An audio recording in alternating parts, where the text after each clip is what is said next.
so often, in our culture, feelings of sadness, feelings of anger and rage and jealousy and disappointment and frustration and all of that is kind of seen as bad feelings or unwanted feelings, even feelings of worry and anxious. Those are unwanted feelings. They kind of make us nervous. We begin to think, is this a sign of depression, of dysfunction? Is this a sign of poor self-esteem?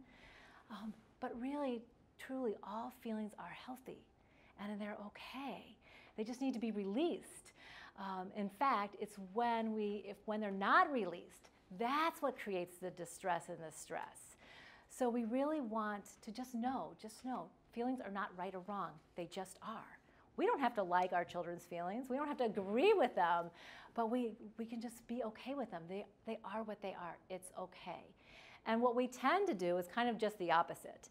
In our culture, in our society, what we do is when we see those things, those feelings, those intense feelings, we do something that kind of blocks it.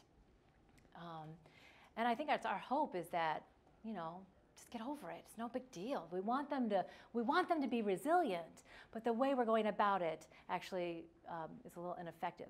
So just kind of imagine the situation. Let's say your daughter comes down, she's 10 years old, and she comes down, she's pouting, she's crying, she's like, I have nothing to wear to this party, I hate my clothes are stupid and ugly.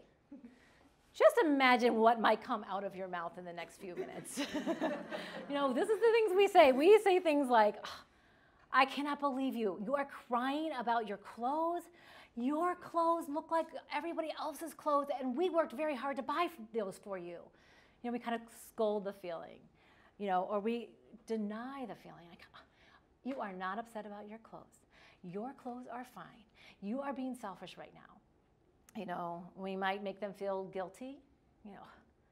You're upset about your clothes? Really? You're crying about your clothes?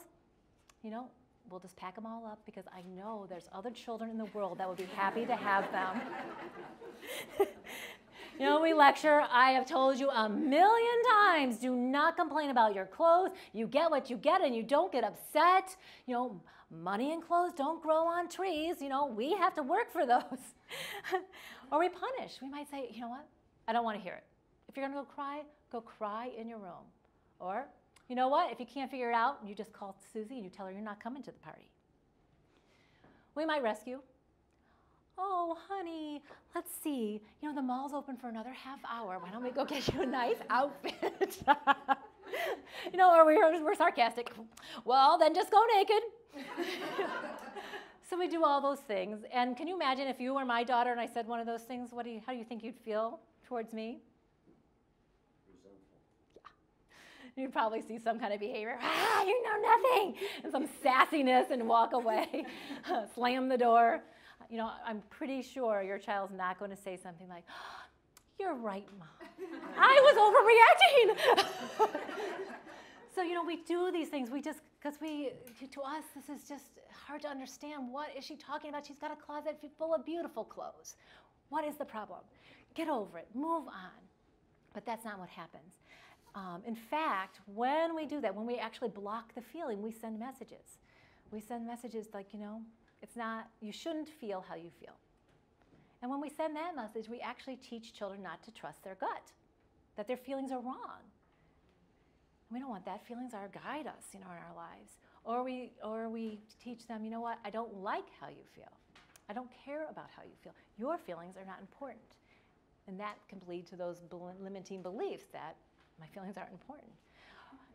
Or only some feelings are okay. So kids become a pleaser. They deny certain feelings, but they, try to please everybody else. And then what happens is really those feelings, where do they go? Because they are not released if they're blocked. So they go inside. And they're either going to come out as misbehavior, or they're going to be really forced deep inside of us, and we really begin to disconnect from that part of ourselves.